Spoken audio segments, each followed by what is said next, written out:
Hello बच्चों, स्वागत है आपका एक बार फिर से अपने YouTube channel O2 and digital education पर। मैं संदीप नागर और आज मैं लेकर के आया हूं आपके लिए क्लास 12 फिजिक्स में चैप्टर नंबर 5 है हमारा। उसका टॉपिक है हमारा electric dipole movement, sorry magnetic dipole movement. आज हम मैग्नेटिक डाइपोल मूवमेंट की बातें करेंगे।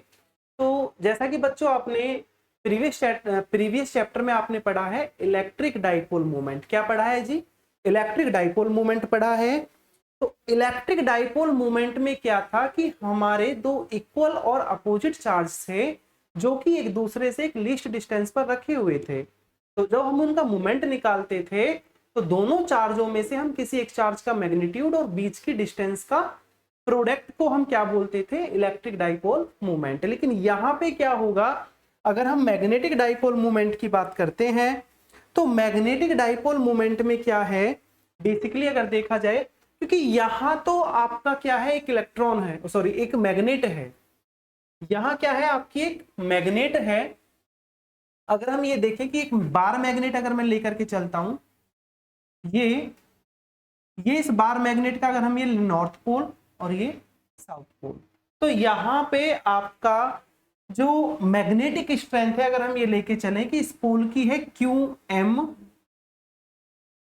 मान लीजिए या फिर QM, और इसकी आपका, अब ये है तो दोनों इक्वल, स्ट्रेंथ दोनों की सेम है, लेकिन एक क्या है, नॉर्थ है और दूसरा क्या है, साउथ। इनके बीच की डिस्टेंस अगर हम क्या लेके चलते हैं कि 12 है, तो यहां पर जो आपका मैग्नेटिक डाइपोल मूवमेंट होगा वो इक्वल होगा मैग्नेटिक स्ट्रेंथ और इनके बीच की प्रोडक्ट के इक्वल। ठीक है, ये तो इसकी डेफिनेशन अगर आप प्रॉपर देखें। लेकिन सीबीएसई एग्जाम में, बोर्ड में जो क्वेश्चन आता है बेसिकली मैग्नेटिक डाइपोल मूवमेंट के लिए, वो कुछ इस टाइप से आता है कि आप मैग्नेटिक डाइपोल मूवमेंट बताइए एक रिवॉल्विंग इलेक्ट्रॉन की। यानी कि अगर कोई इलेक्ट्रॉन अपने ऑर्बिट में रिवॉल्व कर रहा है तो उस रिवॉल्विंग इलेक्ट्रॉन के लिए मैग्नेटिक डाइपोल मूवमेंट कितना होगा। इस टाइप से क्वेश्चन बोर्ड में अधिकतर ये आता है, पूछा जाता है। तो अगर हम यहां बात करते हैं कि रिवॉल्विंग इलेक्ट्रॉन के लिए आपका जो मैग्नेटिक डाइपोल मूवमेंट है क्या होगा, तो हम यहां कंसीडर करके चलते हैं कि एक इलेक्ट्रॉन है जो कि एंटी क्लॉकवाइज रिवॉल्व कर रहा है अपनी ऑर्बिट में। कैसे रिवॉल्व कर रहा है? Anti clockwise around a nucleus in an orbit of radius r। यानी ये जिस ऑर्बिट में रिवॉल्व कर रहा है उसकी रेडियस हम r लेकर के चल रहे हैं, और पहले ही हमने कंसीडर कर लिया है कि ये एंटी क्लॉकवाइज मूव कर रहा है। कैसे मूव कर रहा है जी? Anti clockwise. इसकी जो वेलोसिटी है वो हम v लेकर के चल रहे हैं कि अपनी ऑर्बिट में ये v वेलोसिटी से रिवॉल्व कर रहा है।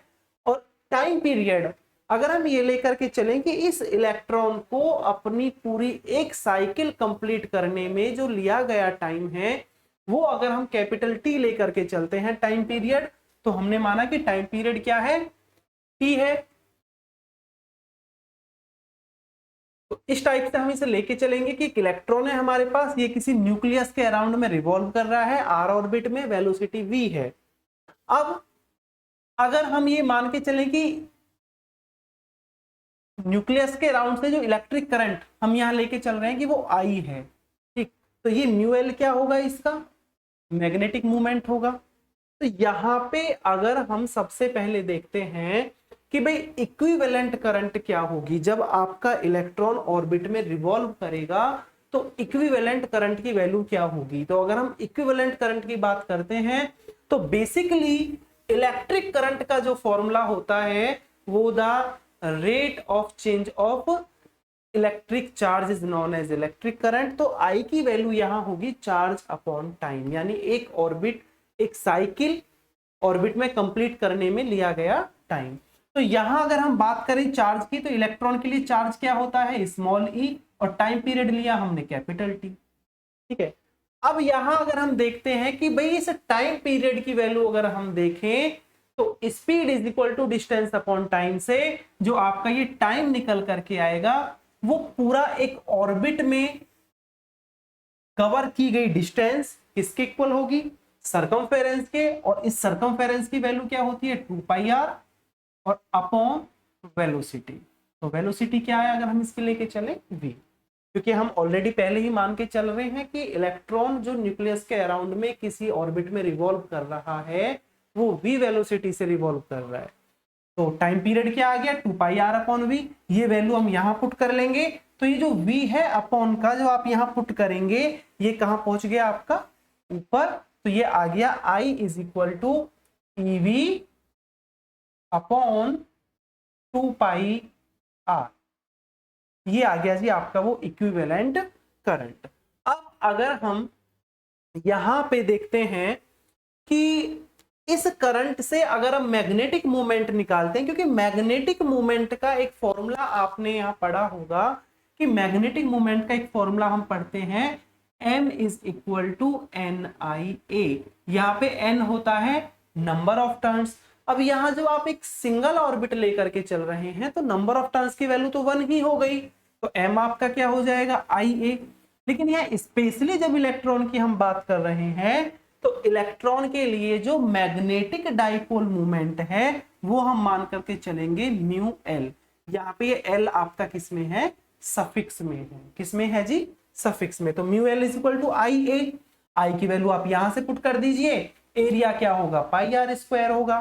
तो पाई से तो पाई आपका कैंसिल आउट हो गया, r की एक पावर से ये r आपका फिनिश। तो क्या बचा, ये आपका यहाँ पे बचेगा इलेक्ट्रॉन के लिए मैग्नेटिक डाइपोल मोमेंट μL = बचेगा EVr/2।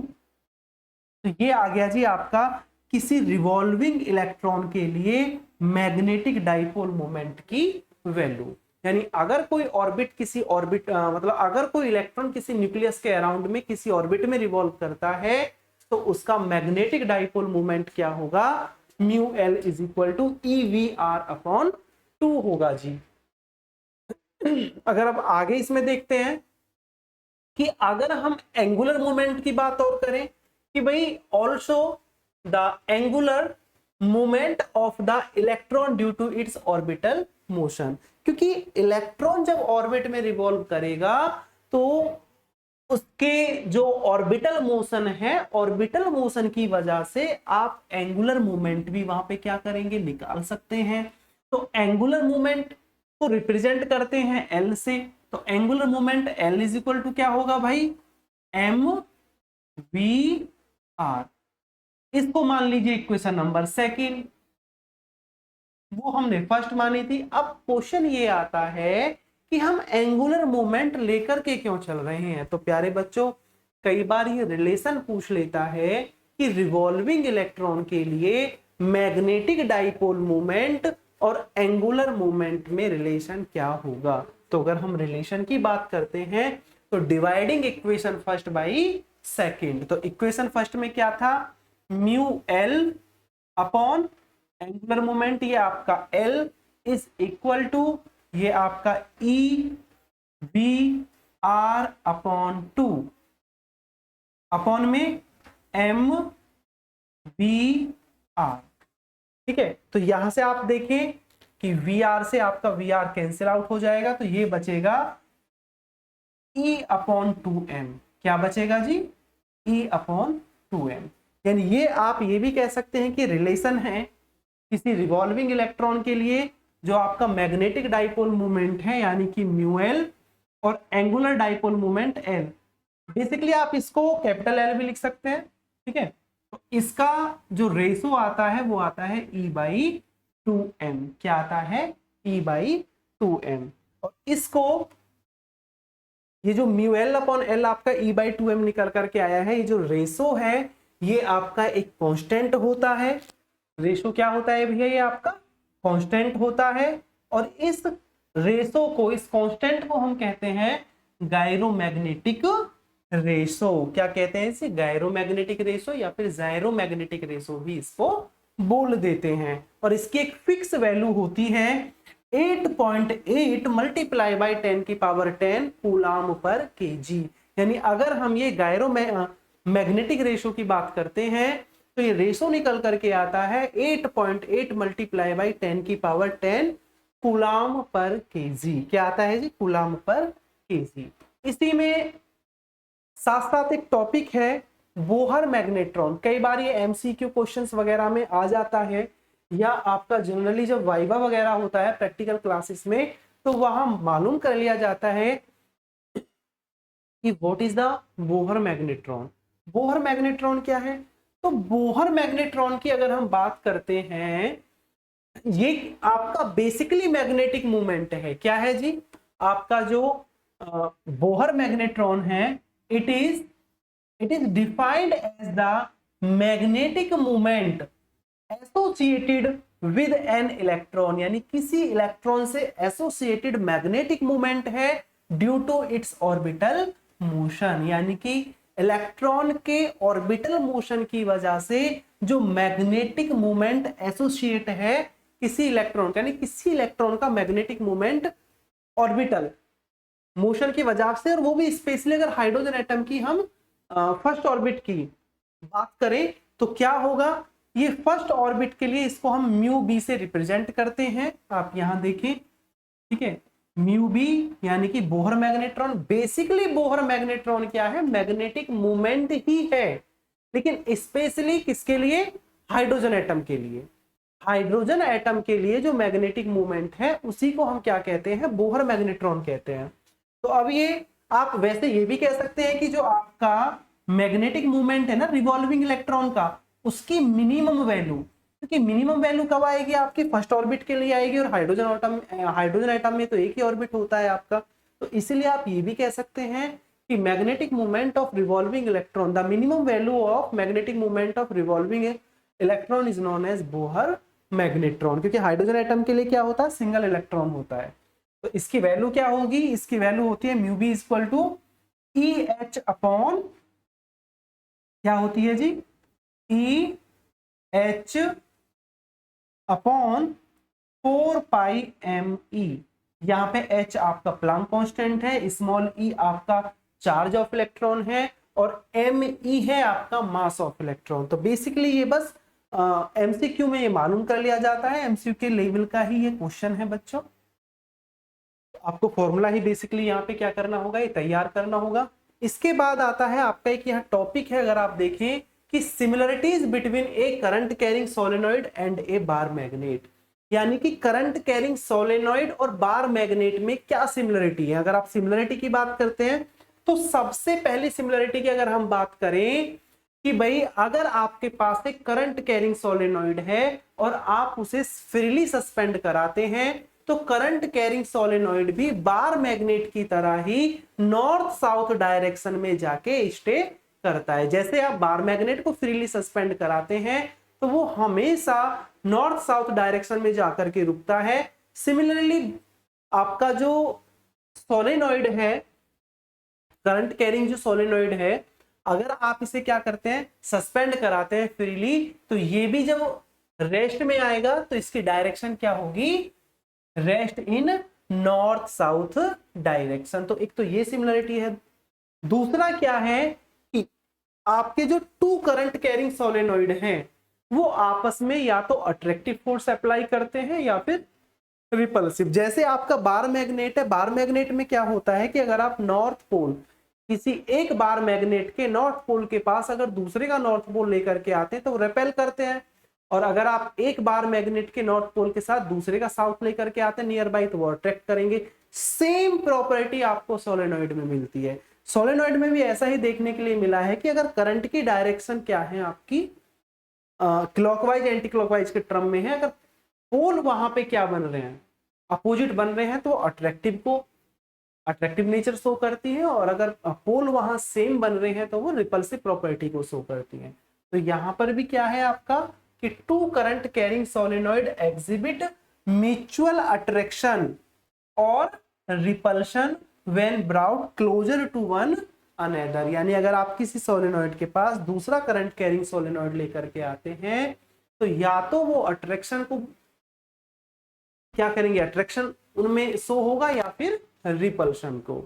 नेक्स्ट आता है आपका कि जैसे बार मैग्नेट के लिए आपने देखा है कि भाई जनरली बार मैग्नेट के लिए आपका जो मैग्नेटिक फील्ड अगर हम निकालते हैं कि the magnetic field of both the bar magnet and current carrying solenoid at any far away, यानी अगर हम एक्सिस पे बात करें कि किसी बार मैग्नेट के एक्सिस पॉइंट पर अगर हम मैग्नेटिक फील्ड निकालते हैं या फिर किसी सोलेनॉइड के लिए हम मैग्नेटिक फील्ड लेकर के चलते हैं तो एक्सिस पर दोनों ही केसेस में मैग्नेटिक फील्ड की वैल्यू क्या होती है, सेम। और वो अगर आप यहां क्लियर नहीं देख पा रहे हैं तो क्या होता है, B is equal to μ0 upon 4 pi और ये आपका 2m अपॉन r क्यूब। यहां ये m क्या है, मैग्नेटिक डाइपोल मोमेंट है और r क्या है, डिस्टेंस है आपका मिड पॉइंट ऑफ मैग्नेट से, जो आप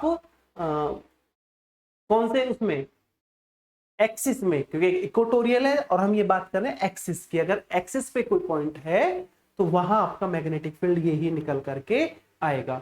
इसी के साथ साथ कई बार कंपेयर करने के लिए क्या आ जाता है, अभी तो जैसे हमने सिमिलरिटी देखी है करंट कैरिंग सोलेनॉइड और बार मैग्नेट में, ऐसा ही ये पूछता है कि भाई आप ये प्रूफ करें कि bar magnet as an equivalent solenoid. तो बार मैग्नेट भी आपका इक्विवेलेंट सोलेनॉइड की तरह ही क्या करती है, बिहेव करती है। अभी तो हमने रखा करंट कैरिंग सोलेनॉइड को, सेम ऐसा ही आपका बार मैग्नेट का है, यानी कि जो प्रॉपर्टी बार मैग्नेट शो करती है बिल्कुल सेम प्रॉपर्टी आपका करंट कैरिंग सोलेनॉइड भी शो करता है। तो हम ये कह सकते हैं कि दोनों मैग्नेटिक प्रॉपर्टी के टर्म में दोनों क्या है, सिमिलर है, या फिर मैं ये कहूं कि आपका बार मैग्नेट एनालॉगस है आपका करंट कैरिंग सोलेनॉइड का। तो प्यारे बच्चों, आज हमने जो यहाँ डिस्कस किया है मैग्नेटिक डाइपोल मोमेंट की बात की है और रिवॉल्विंग इलेक्ट्रॉन के लिए हमने मैग्नेटिक डाइपोल मोमेंट को ऑब्टेन भी किया है। तो आज की वीडियो में हम सिर्फ इतना ही देखेंगे।